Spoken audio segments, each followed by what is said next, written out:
आता सुरू होत आहे देशातील सगळ्यात मोठा खटला आपकी अदालत रजत शर्मान सोबत। नमस्कार, आपकी अदालत मध्ये तुमचे स्वागत आहे। आपकी अदालत मध्ये आज सूर आहे, ताल आहे, म्युझिक आहे, थोडीशी गंमत आहे, थोडीशी मस्ती आहे। सादर आहे आजचा खटला।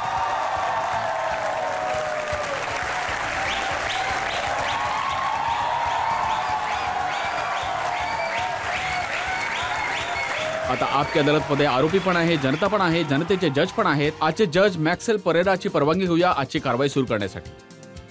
सुरू करा। पहिला चार्ज लागेल याआधी मी तुम्हाला म्हणू इच्छितो की तुम्ही शपथ घेऊन बोला, जे बोलाल खरं बोलाल आणि जे वचन तुम्ही द्याल येणाऱ्या वर्षांमध्ये ते पूर्ण कराल।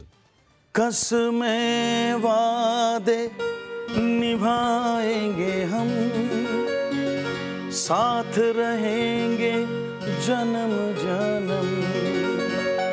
हाँ, कसमें वादे निभाएंगे हम, साथ रहेंगे जन्म जन्म। बोला, तुम्ही ठरवून आले आहात की प्रत्येक प्रश्नाचे उत्तर तुम्ही गाण्यातच द्याल? आपकी अदालत मध्ये पहिला आरोप कुमार शानूवर।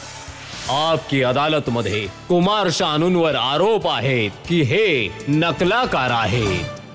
तुमचे जे वडील होते क्लासिकल सिंगर होते, चांगले भले सिंगर होते, ते तुम्हाला शास्त्रीय संगीत शिकवू इच्छित होते, परंतु तुम्ही गेलात फिल्मी संगीताच्या दुनियेमध्ये, मेहनत नाही करू इच्छित होते।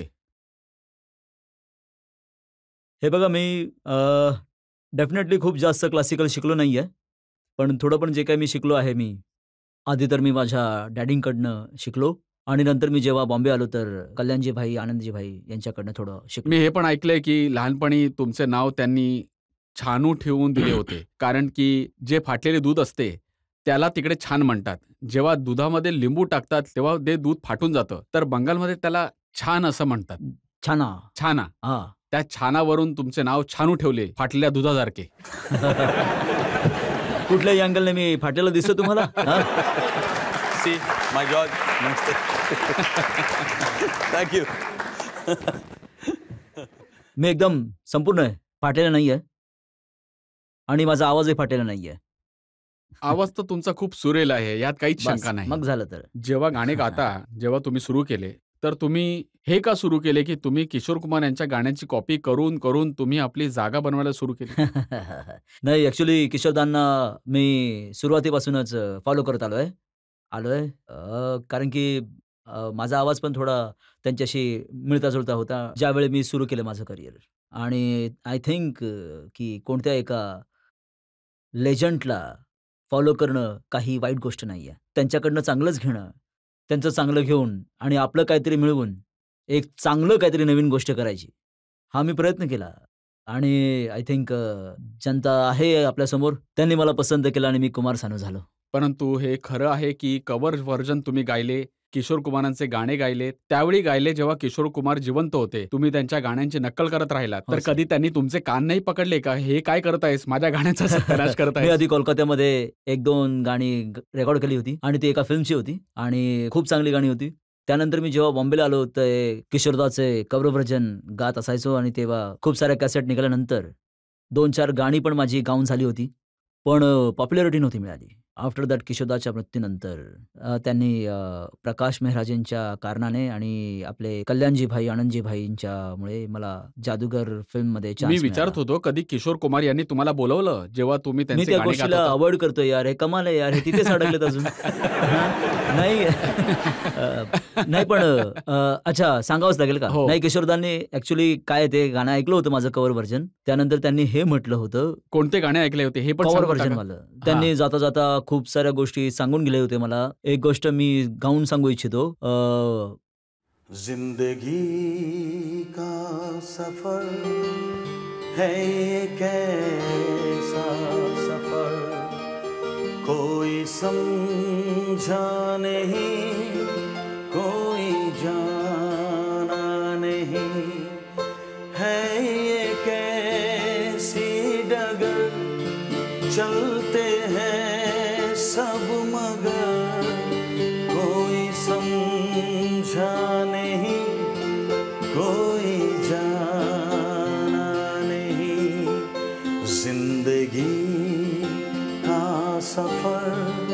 है ये कैसा सफर कोई समझा नहीं कोई जाना नहीं.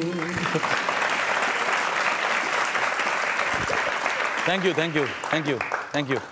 आजपर्यंत आपण काहीच जाणून घेतलं नाहीये, काही समजलं हे नाहीये. तर आम्ही तुमच्याबद्दल म्हणत आहोत की तुमच्याबद्दल काय करता, किसने जाना नाही समजा नाही, कुमार शानूंच्या बद्दल.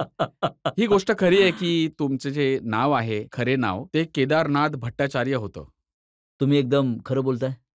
आणि पब्लिकला मूर्ख बनवण्यासाठी तुम्ही नाव बदलून टाकले कुमार शानू. हे बघा, केदारनाथ भट्टाचार्य जे माझं नाव होतं आणि आता तुम्हालाही समजत असेल की माझ्या ह्या बोलण्यामुळे की आम्ही बंगाली. डेफिनेटली तुम्हाला पण हे माहीत असेलच. माफ करा यासाठी मी आधीच सांगून ठेवतो की मी बोलताना खूप वेळा बंगाली शब्दांचा जास्त वापर करतो. पण काय मी जेव्हा गातो तेव्हा माझ्यासमोर पेपर येऊन जातो. तुम्हाला पण सांगतो की मी कमीत कमी 21 लँग्वेजेसमध्ये गाणी गायली आहेत. आणि सगळे हेच म्हणतात की भाई तुम्ही जेव्हा तमिळ गात असता तेव्हा असं वाटतं की तुम्ही तमिळच आहात. हे ही एक देवाची कृपा आहे. माझं काहीच नाही जे काय आहे ते. पण हे आहे की की नाव का ठेवलं कुमार शानू हे तर सांगा. परत तुम्ही आम्हाला फिरवत बसलात. पहिल्याच दिवशी कल्याणजी भाई, आनंदजी भाई यांनी मला सांगितलं की हे बघ कुमार, तू बंगाली आहेस. तर लोक सगळ्यात आधी हे म्हणतील की काहीही झालं तरी तू चांगलं प्रोनाऊन्स करून गाऊ शकत नाहीस. तुझं नावच हे तुझं मायनस पॉईंट असेल. मी म्हणालो माझं सानू भट्टाचार्य आहे, सानू भट्टाचार्य ठेवूया आपण. म्हणाले नाही, आपण असं नाव ठेवूया की ज्यात कोणाला समजणार नाही की तू कोणत्या कास्टचा आहेस. हा माझा दोष नाहीये. हे त्यांनी दिलेलं नाव आहे कुमार सानू, जे नाव कल्याणजी भाई, आनंदजी भाईंनी दिलं. आणि म्हणाले की यामुळे समजणार नाही की तू कोणत्या कास्टचा आहेस. तुम्हाला तर माहितीच आहे की आर्टिस्टची कोणतीच जात नसते ना. चांगलं गायलं तर ठीक आहे, नाहीतर मग यांच्यासारखं.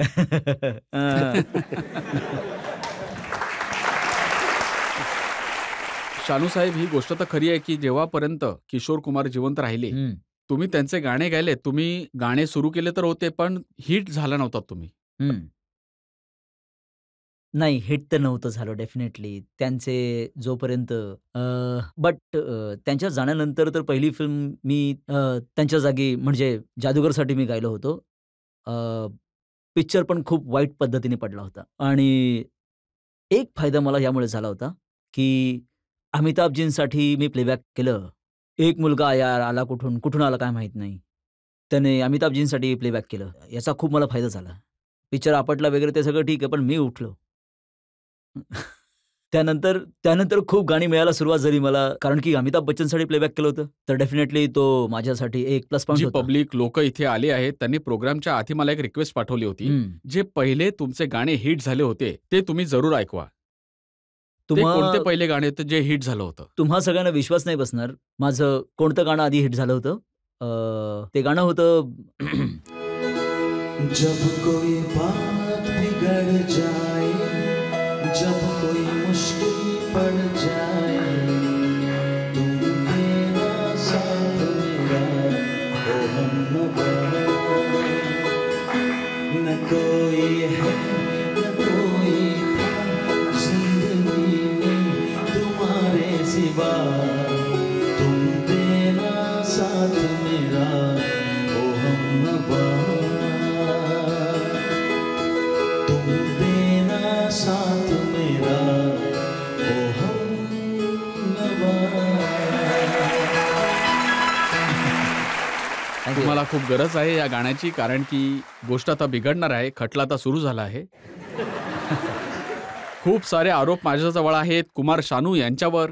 जनतेचा खटला चालूच राहील एका छोट्याशा ब्रेक नंतर. सांसों में बड़ी बेकरारी, आंखों में कई रत जगे, कभी कहीं लग जाए दिल तो कहीं फिर दिल ना लगे. अपना दिल में जरा थम लूं, जादू का मैं किसे नाम दूं, जादू कर रहा है, जादू कर रहा है, असर चुपके चुपके। हाँ, दो दिल मिल रहे हैं, दो दिल मिल रहे हैं, मगर चुपके चुपके। हाँ, सबको हो रही है, हाँ हाँ सबको हो रही है खबर, चुपके चुपके। ओ दो दिल मिल रहे हैं, मगर चुपके चुपके। हाँ हाँ चुपके चुपके, चुपके चुपके।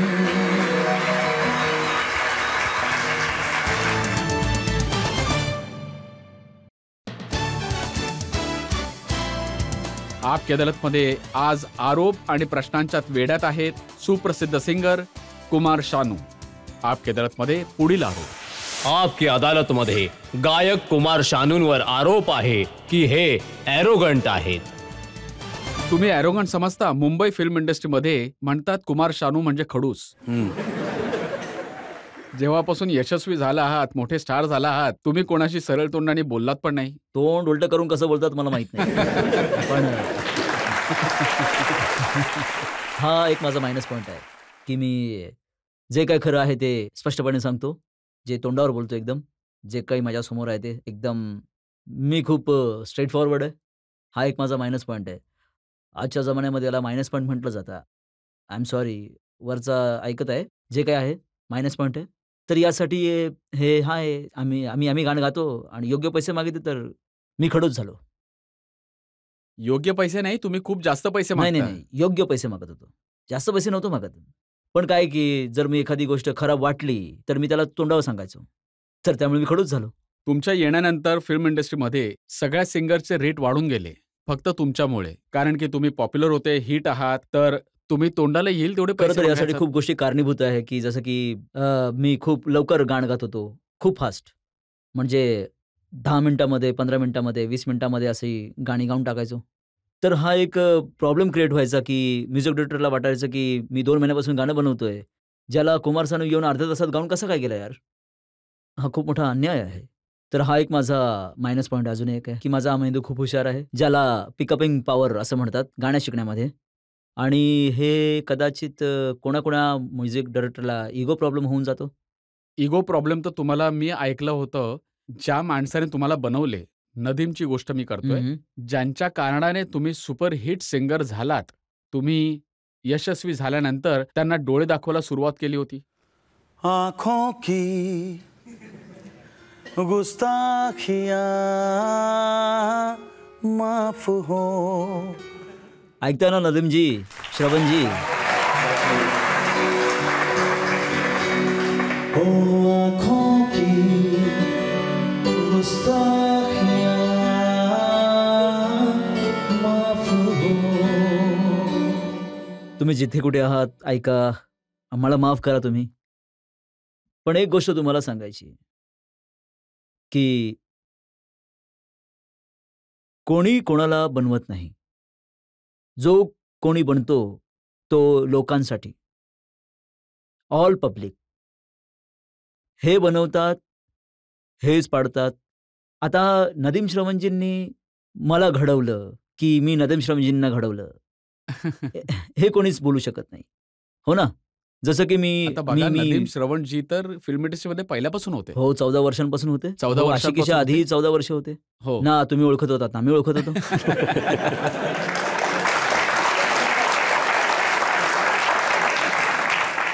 बघा, ही खरी गोष्ट आहे की हे एक शब्द देखील त्यामध्ये डाऊट नाहीये की आमच्या आशिकीच्या आधी 14 वर्षांपासून नदीम श्रवणजी इंडस्ट्रीमध्ये होते ना। तुम्हाला माहित होतं ना, मला माहित होतं।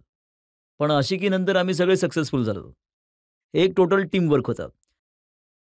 त्यांचं सुपर्ब म्युझिक, माझं सिंगिंग जे पण आहे, सुंदर लिरिक्ससुद्धा, हे एक सिच्युएशन टोटल थिंक आम्ही लोक एकत्र हिट झालो होतो. आता कोणी म्हणेल की मी नदीम श्रवणला आणलं, किंवा नदीम श्रवणजी म्हणतील त्यांनी मला आणलं, किंवा अजून कोणी काय म्हणेल की मी त्यांना आणलं. हे सगळं यांच्या हातात आहे.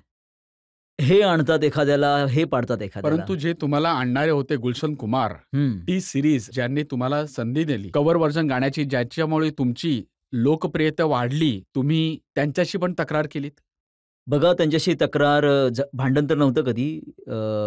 हां, काही वाद विवाद होते नक्कीच. आणि डेफिनेटली तुम्हाला इतकी तर माहितीच आहे की माझ्याबद्दल तुम्ही दाखवताय सगळं, जे काही दाखवताय सगळं तुम्ही इथे, ते सगळं तुम्ही सगळी माहिती घेतली आहे माझी. मला मला मला माहिती आहे, माहिती करून घेतली सगळ्या गोष्टी माहिती करून घेतल्या त्यांनी. त्यामुळे तुम्हाला हे पण माहिती आहे की मी माहिती घेतली की तुमचे भांडण अनुराधा पौडवाल यांच्यामुळे झाले होते.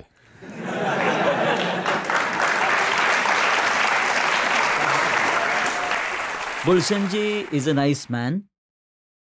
भांडण कोणामुळे पण झालं असेल, तुम्हाला माहिती आहे की मी खुद्दार व्यक्ती आहे.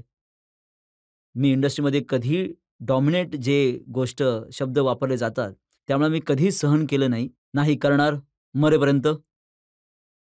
जी गोष्ट आहे ती सरळ बोलणार, सरळ करणं, हे माझ्या रक्तात आहे. मी असाच बनून गेलोय, इतका बिघडून गेलो आहे मी, काही करू शकत नाही आता, मी सुधरू शकत नाही आता. मी जे काय ते खरं बोलणारच आहे, आणि जे सरळ तोंडावरती बोलणार आहे. आता यासाठी मला माफ करा पुन्हा एकदा. ही गोष्ट खरी आहे तर की अनुराधा पौडवाल या तुम्हाला डायरेक्शन देत होत्या गुलशन यांच्या बिहाफवर, आणि तुम्ही ऐकायला तयार नव्हते. यासाठी सगळं तुम्ही चुकीचं आहे, सगळं चुकीचं आहे.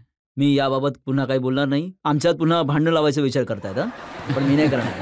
हां, नाही, असं काही नव्हतं झालं. जे काय झालं होतं ती खूप जुनी गोष्ट झाली. आता ती विसरून जा, त्याला माफ करा, विसरून जा, बस. चला, मी तुम्हाला नवीन गोष्ट हो, सांगतो. सांगा. A.R. रेहमान खूप मोठे म्युझिक डायरेक्टर आहेत, सुपर हिट म्युझिक डायरेक्टर आहेत, खूप त्यांचं जग रिस्पेक्ट करते. पण तुम्ही एक असे व्यक्ती जे त्यांना म्युझिक डायरेक्टर समजायला तयार नाही आहात. त्यांनी पण मला कधी सिंगर समजलं नाही.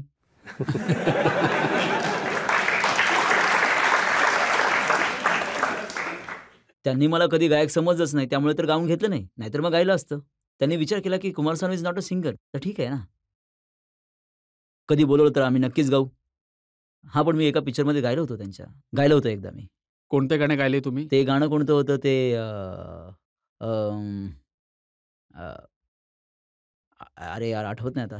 जर कोणाला आठवत असेल तर हे गाणं. अरे, मलाच आठवत नाही तर तुम्हाला कुठून आठवणार ना. तर यावरून हे पण माहिती होतं की रेहमान यांच्यासोबत जेव्हा गाणं गातात तेव्हा त्याचे हाल का होतात. ते एकच गायलं होतं. हां, अरे आठवत का नाहीये मला. ते गाणं का आठवत नाहीये. काय कारण आहे की तुम्ही A.R. रेहमान साहेबांसोबत कधी गाणे नाही गायलात किंवा त्यांनी नाही बोलवले? काय कारण असेल त्याचे? मी तर रेडी आहे, बसलोय. आता बोलवलं तर मी आता लगेच जाईन. रेहमान साहेब ऐकताय ना? तुम्ही आता बोलवा, मी आता लगेच येईन. हे बरोबर आहे की जेव्हा तुम्हाला एकानंतर एक अवॉर्ड मिळाले, 5 Filmfare award, best playback singer सतत मिळाले, त्यानंतर तुमच्यामध्ये इतकी ॲरोगन्सी आली की तुम्ही बोललात मी आता अवॉर्ड वगैरे काही घेणार नाही, माझ्यासाठी मॅटर नाही करत. हे एक चुकीची इन्फॉर्मेशन लोकांजवळ गेली आहे, मीडियाकडे पोहोचली आहे की मी इग्नोर केलं. मी इग्नोर नाही केलं. मी एक चांगली गोष्ट सांगितली होती की मला खूप आनंद होईल की जर 5 वेळा घेतल्यानंतर मी हे बोललो होतो की हे अवॉर्ड एखाद्या नवीन सिंगरला मिळावं तर मला खूप आनंद होईल. पण मग माझ्यावरती हा खूप मोठा अन्याय झाला की मी असं बोलल्यानंतर ह्या लोकांनी प्रिंट मीडियामध्ये जाऊन ही गोष्ट छापून टाकली की कुमार सानूने इग्नोर केलं फिल्मफेअर घेण्यासाठी. त्यानंतर फिल्मफेअरवाले पण माझ्यावर नाराज झाले. अरे दादा, तुम्ही असं कसं बोलू शकता? अरे मी म्हणालो, मी असं बोललोच नाही. मी तर हेच म्हणालो की एखाद्या नवीन सिंगरला मिळालं तर मला खूप आनंद होईल. तर हा माझा गुन्हा होता, तर त्याचं फळ आजही भोगतोय मी. तर तुम्ही खूप काही गुन्हे केले त्याचा अर्थ. बघा, त्यामुळेच मी तुमच्या हजर आहे. आणि अजून खूप भोगणे बाकी आहे. अच्छा. जनतेला विचारा जे तुम्हाला प्रश्न विचारू इच्छितात. प्रश्न हा आहे की आजकाल काही रियालिटी शो येत आहेत, काही चॅनलवर तुम्ही पाहिलं असेल, तिथे मेलोडीला एका बाजूला ठेवून आणि तुमचं स्ट्रक्चर काय आहे, तुम्ही कशा प्रकारे परफॉर्म करता, ती मेन गोष्ट झाली आहे. सुरात गाता की नाही गात ही दुसरी गोष्ट आहे. आधी तुम्ही दिसता कसे आणि कसं तुमचं स्ट्रक्चर आहे, तुम्ही परफॉर्म कसे करता, ही मेन गोष्ट होऊन गेली आहे. याबद्दल तुम्ही काय म्हणू इच्छिता आणि काय होऊ शकतं, हे बरोबर आहे की चुकीचं, हा माझा खरं तर हे ऐकून मला खूप आनंद वाटतंय, हा प्रश्न ऐकून की हा एक यंग मुलगा अशा प्रकारचा विचार मांडतोय. म्हणजे रियालिटी जी आहे, रियालिटी यांच्यापर्यंत हळूहळू पोहोचत आहे, पसरत आहे. आज जे गाणं ऐकलं जातंय, ते कानांनी ऐकलं नाही जात. लोकं डोळ्यांनी ऐकतात. तुम्हाला माहिती आहे ना? लोकं डोळ्यांनी ऐकतात. एखादं चांगलं गाणं येतं ना, तेव्हा लोकं म्हणतात, "काय चांगलं गातंय यार." टीव्हीमध्ये. See, this is the thing. So तुम्ही खूप चांगलं म्हणालात.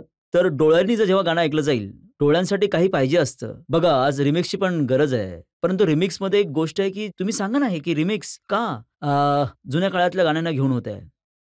नवीन काळातले गाणे घेऊन का नाही होत, रिमिक्स होत आहे? मग आर.डी. बर्मन, सचिन देव बर्मन, शंकर जयकिशन का? व्हाय? आजच्या जमान्यातलं गाणं घेऊन का रिमिक्स होत नाहीये? कारण की आपल्या आतमध्ये कुठे ना कुठेतरी ती इंडियन मेलोडी बसली आहे. नाहीतर कजरारे कजरारे एवढं मोठं हिट नसतं झालं. ते यूपीचं एक फोक आहे. Even words also.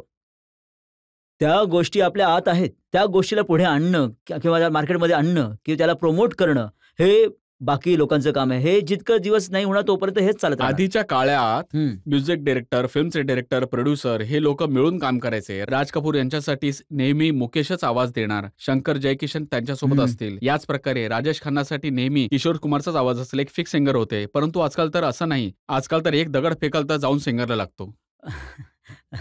ते लोक खूप लकी होते की त्यांच्या कॉम्पिटिशनमध्ये 2 किंवा 3च सिंगर होते, जे लोक आपसातच एक खूप हेल्दी कॉम्पिटिशन असायची तेव्हा. हल्ली तर कॉम्पिटिशनची गरजच नाहीये. कॉम्पिटिशन तिथे होतं की जिथे काही बरोबरी असेल किंवा काही प्रकारचा मसाला आम्हाला मिळेल. इथे असं काहीच नाहीये. आता असं झालं की स्वस्तात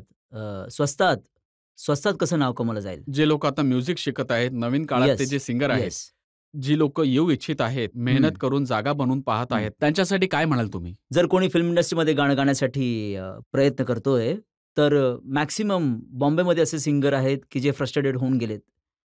2 वर्ष, 3 वर्षांपासून, 5 वर्षांपासून, 10 वर्षांपासून बसलेत. गाणं नाही मिळालं त्यांना. फ्रस्ट्रेटेड नाही व्हायला पाहिजे. हे काम असं आहे की टाईम विल कम. तुमचं लक साथ देईल. तुमचं टॅलेंट त्यावेळी खूप कामी येईल, जे तुम्हाला तिथे घेऊन जाईल. तर you have to keep patience.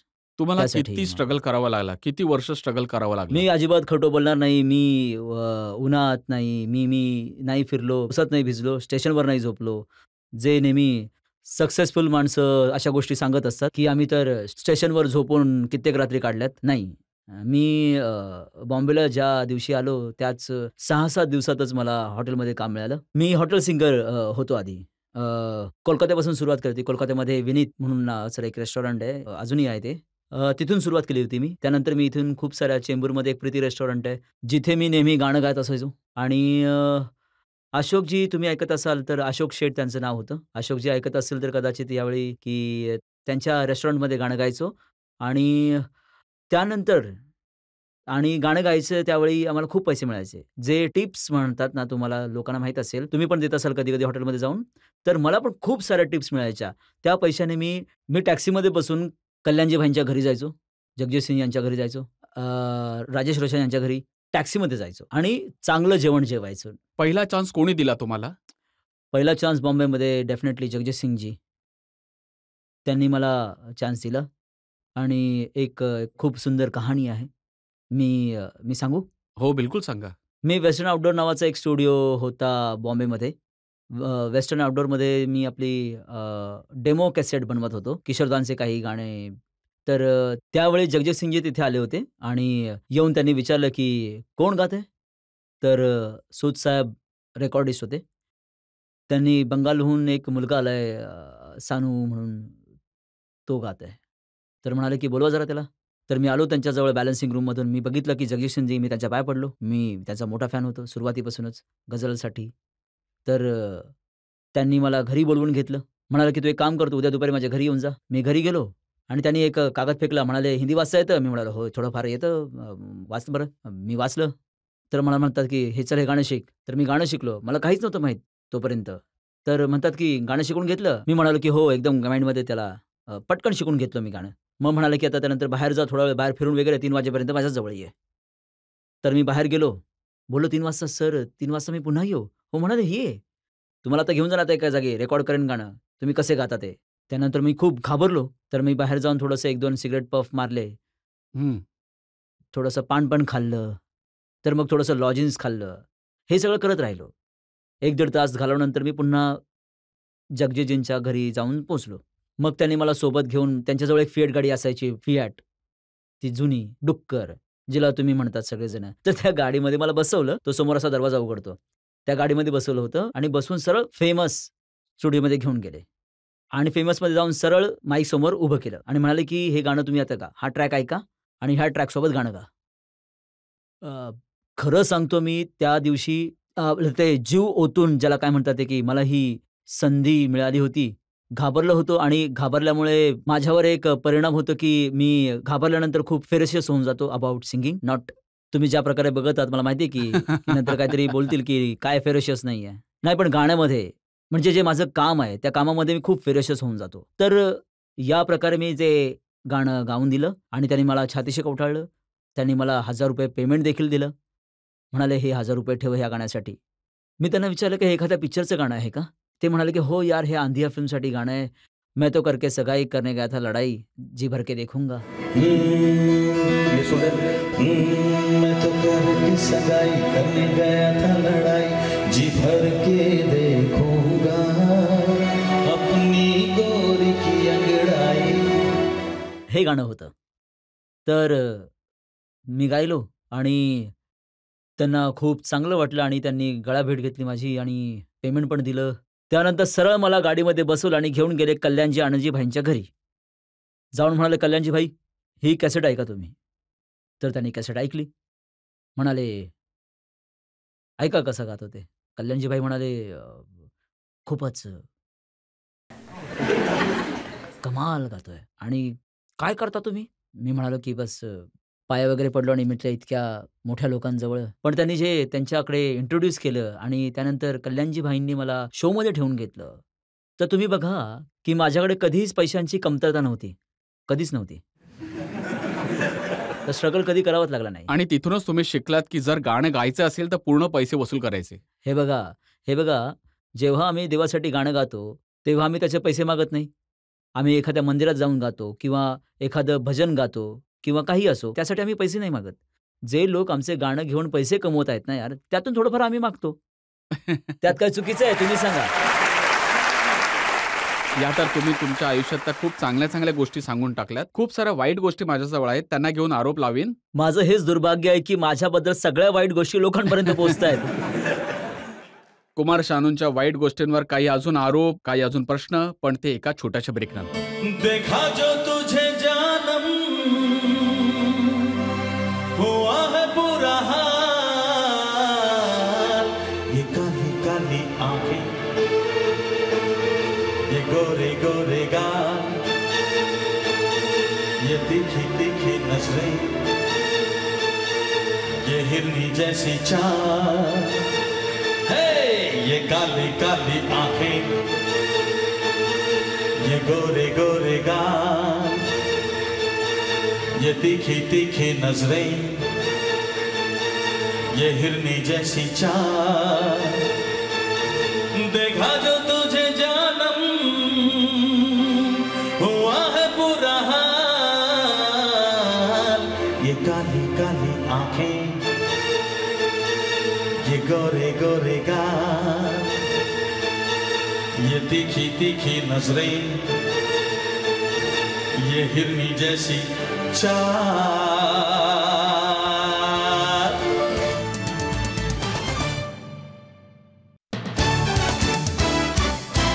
आपके अदालतमध्ये आज आरोप आणि प्रश्नांच्या वेड्यात आहेत सुप्रसिद्ध सिंगर कुमार शानू. आपकी अदालतमध्ये पुढील आरोप कुमार शानूंवर. आपकी अदालतमध्ये गायक कुमार शानूंवर आरोप आहे की हे आपल्या कामावर लक्ष देत नाहीत. खरी गोष्ट ही आहे की 1990 ते 1994 पर्यंत हे 4 वर्ष जेव्हा तुम्ही यशाच्या पायऱ्या चढत होते, जेव्हा तुम्ही एकानंतर एक यश मिळवत गेलात, तर तुम्ही एक दिवसामध्ये 10 ते 12 गाणी गात होतात. परंतु त्याच्यानंतर तुम्ही आळशी होऊन गेलात आणि गाणं सोडून दिलं. त्याच्यानंतर बघा, त्याच्यानंतर मी तुम्हाला सांगतो, त्यानंतर मी आता आळशी झालोय मी असं तुम्ही म्हणताय, पण त्यानंतर मी खूप गाणी गायली, जशी की तुझे देखा तो ये जाना सनम प्यार होता है दीवाना सनम तुझे देखा तो ये जाना सनम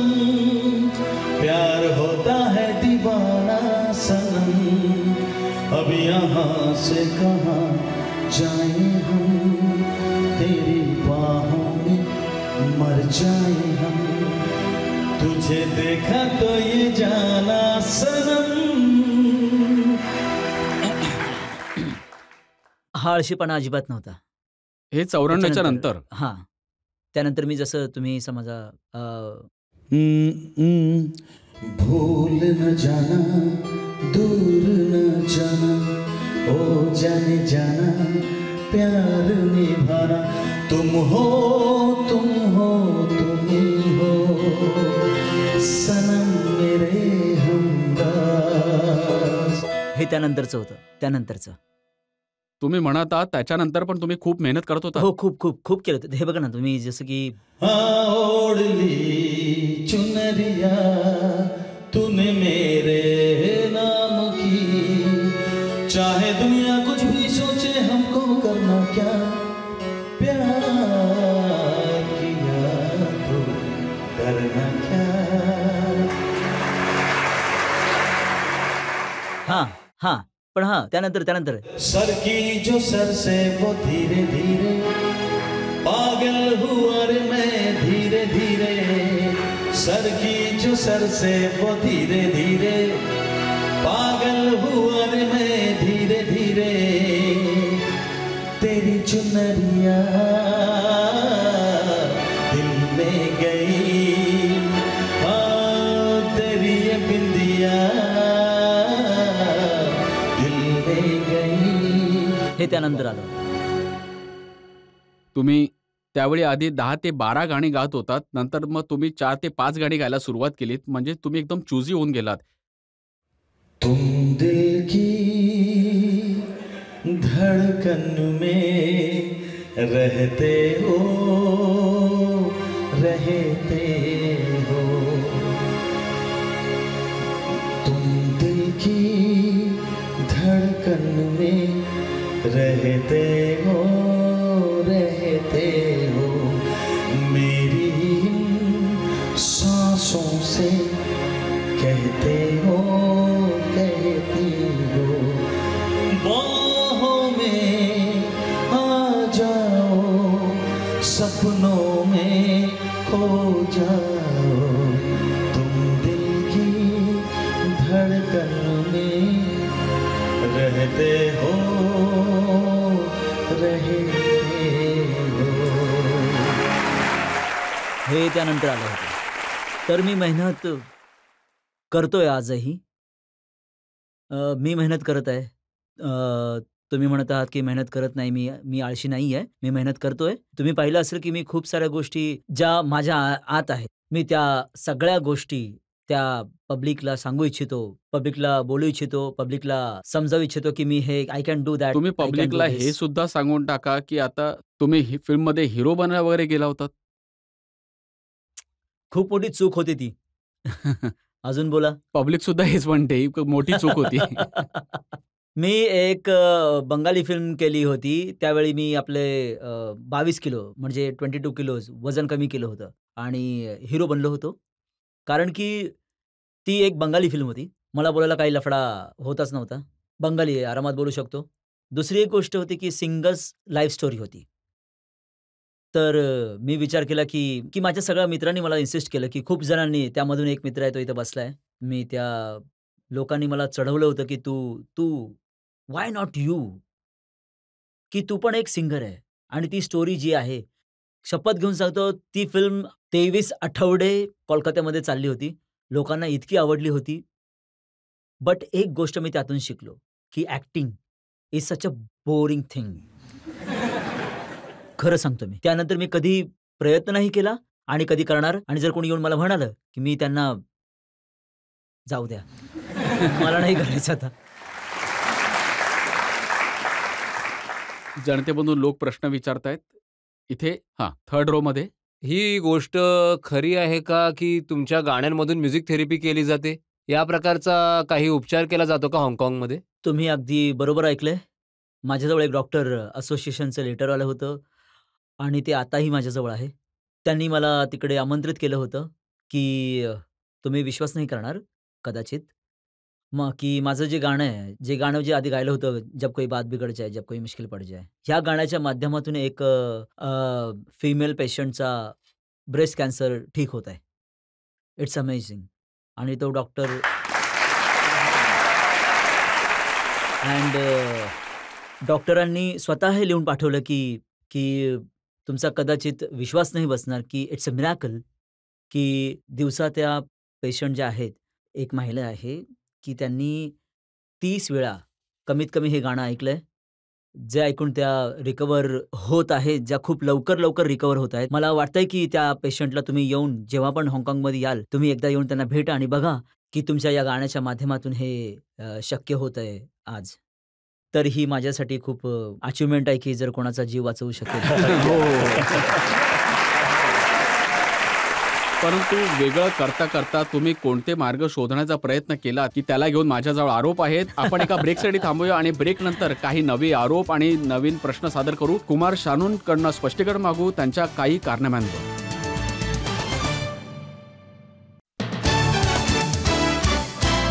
आपकी अदालतमध्ये आज आपण जनतेच्या तर्फे खटला चालवत आहोत सुप्रसिद्ध सिंगर कुमार शानूंवर. आपकी अदालतमध्ये पुढील आरोप कुमार शानूंवर. आपकी अदालतमध्ये गायक कुमार शानूंवर आरोप आहे की हे नाटकी आहे. बघा, जनतेने तुम्हाला खूप सारे प्रेम दिले, स्नेह दिले, तुम्हाला इतके मोठे सिंगर बनवले लोकांच्या मदतीने. परंतु त्या सिंगिंगचा फायदा उचलण्यासाठी तुम्ही राजनीतीमध्ये पोहोचलात. हे बघा, मी राजकारण करत नाही किंवा मला आवडतही नाहीये. कधी मला त्याच्यामध्ये इंटरेस्ट मी तुम्हाला जरा आठवण करून देतो. हां. जेव्हा मागच्या वेळी निवडणूक झाली होती तर तुम्ही गाणे गायले, अटलजी को देखा तो ऐसा लगा. मला माहिती आहे तुम्ही का म्हणालात. मला माहिती आहे. मी पण नक्कीच मी तुम्हाला एक गोष्ट सांगू इच्छितो की माझे काही आवडीचे हिरोज आहेत माझ्या आयुष्यात, ज्यांना मी खूप पसंत करतो. हे मी स्वीकार करतो की मी अटलजींना, फक्त अटलजी नाही, जसं इंदिरा गांधी, मी त्यांना खूप, म्हणजे त्यांचे जे त्यांच्यापासून खूप प्रभावित आहे. जसे की राजीव गांधीजी, अटलजी, हे मला चांगले वाटतात. I can't help. जर यांच्यापैकी कोणीही जर त्यावेळी जर इंदिराजींनी मला सांगितलं असतं की सानू तुम्ही माझ्यासाठी येऊन काहीतरी करा, कॅम्पेन करा, बट भाषण तर नाही दिलं मी फक्त गाणंच गायलो ना. तर मी सगळ्यांसाठी गाणं गायला तयार आहे. मी ज्यांना पसंत बघा, करतो पण त्यांनी मला तुम्ही बोलवलं तर. जेव्हा हां. तुम्ही जावेद अख्तरच्या गाण्याचा पाय तोडलात, ज्यात लिहिलं होतं एक लडकी को देखा, तुम्ही गायलात अटलजी को देखा, तर त्यांना कसं वाटलं असेल? जावेदजींना तर नक्कीच आवडलं नसणार आहे.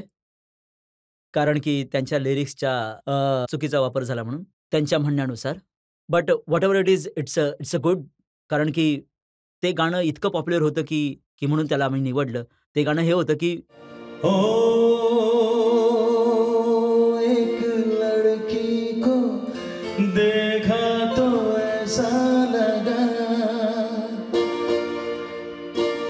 एक लड़की को देखा तो ऐसा लगा, जैसे खिलता गुलाब, जैसे शायर का ख्वाब, जैसे उजली किरण, जैसे बन में हिरन, जैसे चांदनी रात, जैसे नरमी की बात, जैसे मंदिर में हो एक जलता दिया,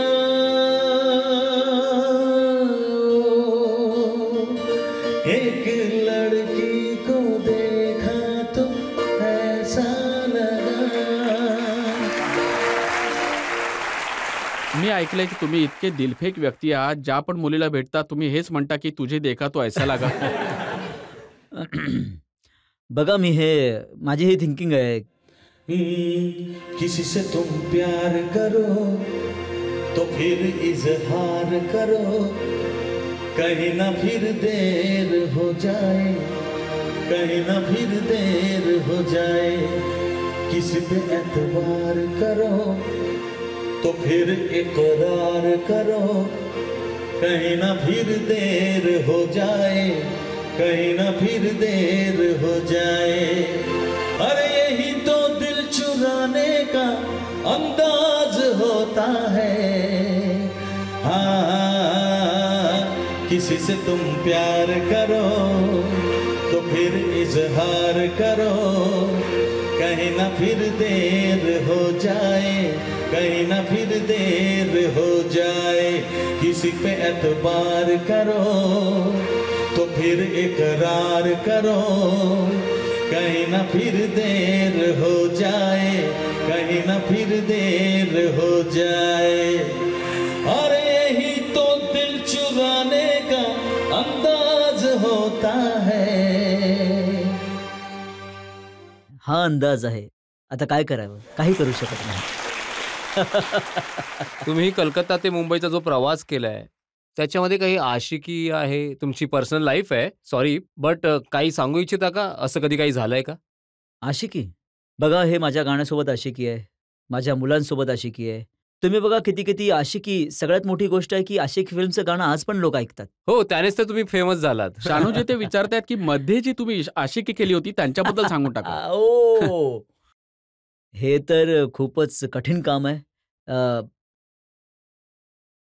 सांसों की जरूरत है जैसे जिंदगी के लिए, बस एक सनम चाहिए आशिकी के लिए।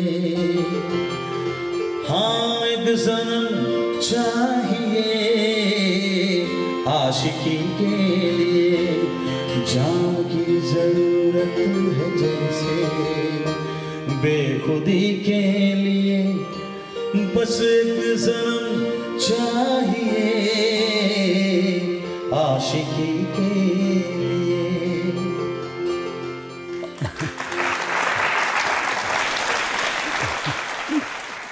Thank you thank you. शानूजी, चांगले वाटले हे जाणून घेऊन की तुम्ही आता खुश आहात, खूप सुखी कुटुंब आहे. तुमच्या परिवारासाठी खूप खूप शुभेच्छा आमच्याकडनं. Thank you. आम्ही जनतेच्या वतीने आरोप लावले, स्पष्टीकरण मागितले कुमार सानूंना. आपण एका छोट्याशा ब्रेकसाठी थांबूया आणि ब्रेकच्या नंतर ऐकूया आपकी अदालत मध्ये आजचे जज मॅक्सवेल परेरा यांचा निकाल ब्रेकच्या नंतर.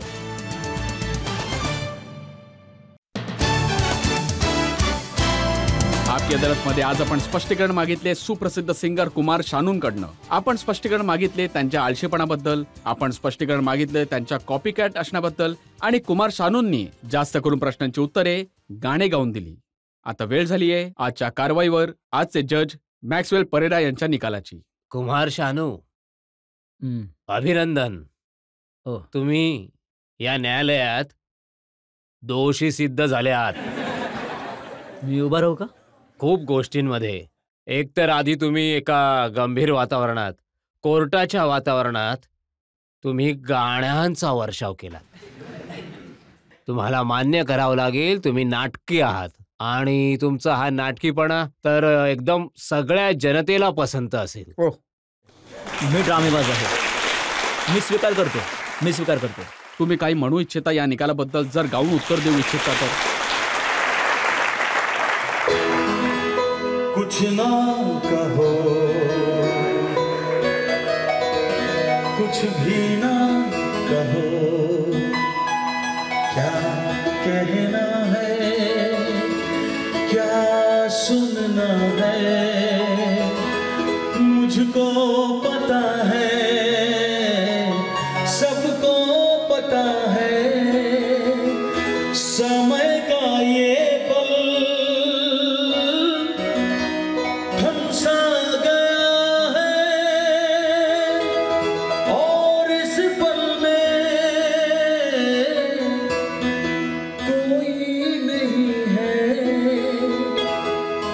बस एक मैं हूँ, बस एक आप है। कुछ ना कहो,